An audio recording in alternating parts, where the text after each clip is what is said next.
8:53 de la mañana comenzamos el análisis. José Luis Orella, profesor de Historia Contemporánea de la Universidad CEU San Pablo. Bienvenido, José Luis. Muy buenas, es un placer. Bueno, multilateralismo en Davos, pero para decir que el multilateralismo ahora mismo tal y como está no existe. Ha dicho Netanyahu que a pesar de la comunidad internacional diga lo que diga lo que diga el Tribunal de la Haya, que no va a haber dos estados, ya de manera muy clara en la jornada de ayer. Dijo Li Qiang en ese inicio del foro de Davos que un multilateralismo con uno que marca las normas del multilateralismo es que ni es multilateralismo ni es nada. Y vemos una fotografía clara de que ese multilateralismo, no sé qué opinas, José Luis, va caminando más que a un mundo en paz, un mundo en guerra, ¿no?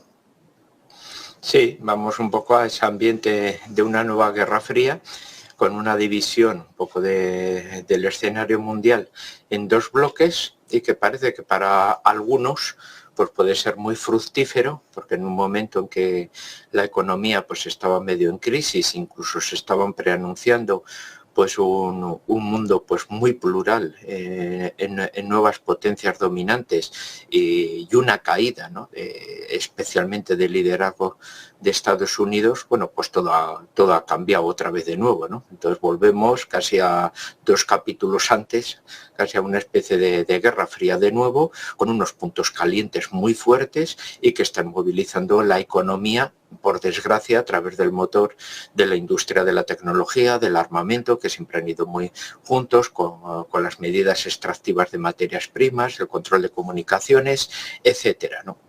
En una palabra, bueno, pues una época dorada para algunos de la economía, pero a costa de guerras que otros, pues bueno, pues se verán sacrificar sus generaciones ahí. Y desde luego no un mundo plural que puede irse desarrollando en un momento de paz, ¿no? Sino vamos casi a un nuevo periodo de hierro, ¿no? En este caso. Ese multilateralismo del que hablaba, por ejemplo, Li Qiang, deja casi o prácticamente imposible ese modelo en el que solo uno marca las normas de ese multilateralismo, deja casi imposible también el ascenso de China. Hombre, claramente le está pillando en una especie de adolescencia. O sea, los chinos están quemando etapas para poder afrontar ese liderazgo, esa posición de rivalidad que podían ellos prestarse ante Estados Unidos. Lo que estamos viendo claramente es cómo están intentando crear que el Pacífico sea el nuevo mar del motor económico, que ellos sean la potencia hegemónica allí, y que todo lo que es el continente euroasiático, por decirlo de una manera global, pues estén más o menos bajo ese liderazgo. Y todavía pues les faltan etapas para ello, y este cambio de ritmo que ha provocado Estados Unidos, ojo, no está determinando lo que todo el mundo estaba muchas veces viendo a través de las publicaciones. China está en ascenso, va a ser el nuevo dragón del futuro, y Estados Unidos pues cada vez empieza a oler más a pasado que a presente y mucho menos a futuro. Bueno, pues las cosas están ahora siendo muy peleagudas, muy en lucha. Estados Unidos está luchando con todas las cartas que tiene sobre la mesa y debajo de la mesa para mantener un liderazgo y apoyándose especialmente en el resto de las potencias anglosajonas. Ahí está el papel de Australia o el de Gran Bretaña o incluso el de Canadá, ¿no? Que están sirviendo de pivotes claramente a Estados Unidos, ¿no? Y la desaparición del papel de Europa, que cada vez más pues estamos ejerciendo de protectorado, ¿no? Sobre este entorno, ¿te empieza a preocupar también cómo va extendiéndose la tensión en Oriente Medio, Pakistán, Irán ahora como último capítulo?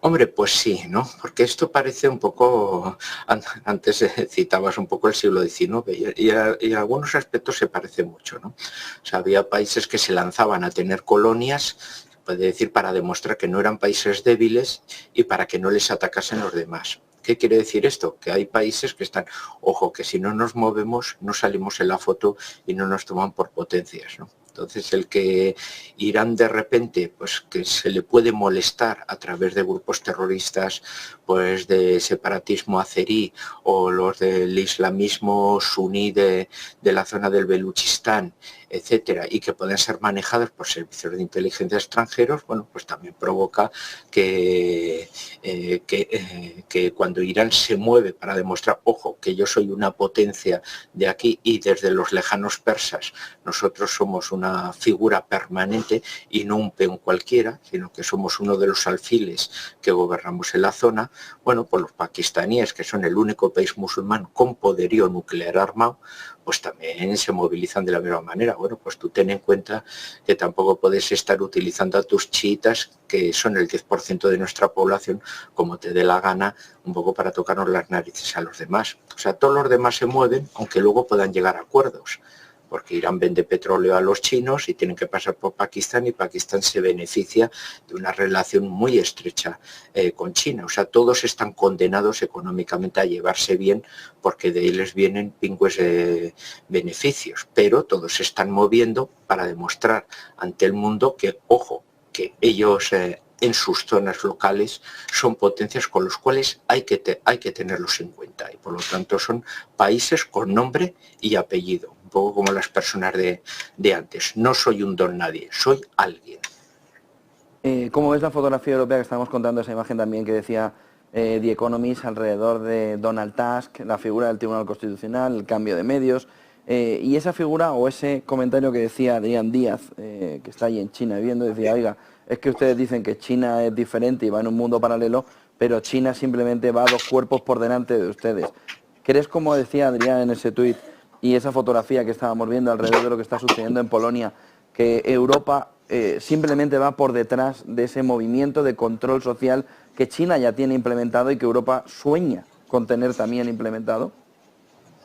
Hombre, hay desde luego algunos teóricos que ya estaban preanunciando que en el periodo del COVID, algunos habían aprovechado para intentar demostrar, bueno, pues cómo se puede llevar a la sociedad más o menos a los objetivos que se plantean, e incluso a una restricción de los derechos y libertades ciudadanas, que después de pasado el periodo del COVID no se ha vuelto a ello, ¿no? Entonces ahí sí que estamos viendo ese tipo de casos. El nuevo gobierno polaco está demostrando que, bueno, la Comisión Europea le da absoluta libertad, ha podido detener a 2 diputados que tuvieron votaciones antes y saltando hasta un indulto presidencial que les beneficiaba. Se han ocupado los medios públicos de comunicación sin ningún tipo de problema.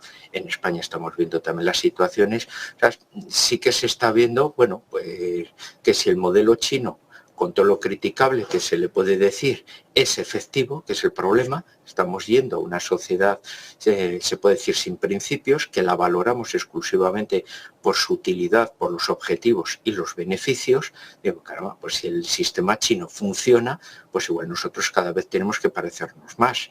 Hay que tener en cuenta que a nivel productivo, si ellos nos ganan, es también porque nosotros hemos tenido que depreciar y nuestros sectores de clase media están perdiendo facultades, están perdiendo poder adquisitivo para hacerse más ágiles a la hora de producir y poder competir. Del mismo modo lo podemos pasar al campo un poco de la democracia. Estamos depreciando también no solo nuestra calidad laboral, sino nuestra calidad política para poder ser ágiles y competitivos con un modelo con el cual es imposible competir porque funcionan en otra liga con otras normas y otras circunstancias. Entonces lo que habrá que preguntarse es si nos interesa meternos en una liga abandonando todo lo que es nuestra herencia de libertades que vienen desde la época clásica, ¿no?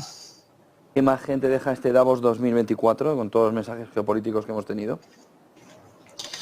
Bueno, pues que siguen mandando los de siempre, ¿no? Entonces puede haber,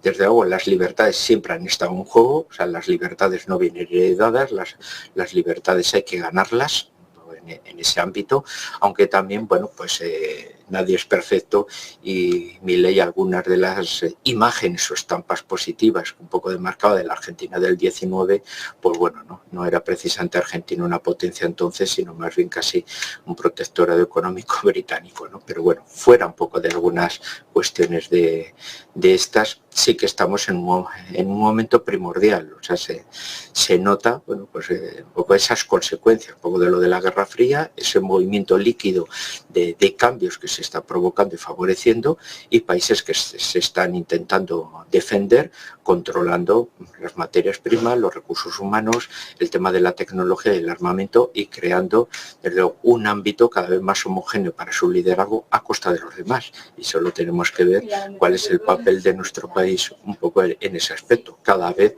vamos perdiendo más influencia, no solo en población, en economía, sino incluso el peso de nuestra cultura, que parecía intocable, ¿no? Nosotros éramos una de las grandes potencias y tenemos una lengua que hablan más de 500 millones y que por tanto, bueno, pues somos un referente ahí. Bueno, pues a nivel tecnológico, que nadie publique en español porque no pinta nada. Entonces estamos viendo en todos los ámbitos un poco esas disputas, esa homogeneidad, y como los que mandaban antes están haciendo todo lo posible para seguir liderando un poco el mundo, y las consecuencias van a ser qué es lo que van a hacer los demás para evitar esto y tener una referencia y un hueco un poco en ese nuevo orden mundial que se está reordenando en la actualidad.